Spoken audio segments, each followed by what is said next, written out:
Hello, hello everyone! Mayong gabi kaniyong tanan, aduna na pud kitay bag-ong nadiskubrihan nga nindot nga suruyan. Mao ni ang 10,000 Roses. Sa wala pa day kahibalo no, ang 10,000 Roses refers to a popular tourist attraction in Cordoba and a large display of artificial roses o diba English to charis. Nindot siya suruyan diri mga ka-viewers. It's because it's a very romantic place. Perfect for couples, family, or even with friends. So, unsa pa inyong gihuwat dira? Suroy na mo diri sa 10,000 Roses.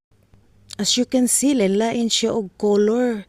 So attractive jud kaayo siya sa atong mga mata, no? So unsa pa inyong gihuwat? Dali na mo diri, suroy na mo. Follow for more. Thank you for watching.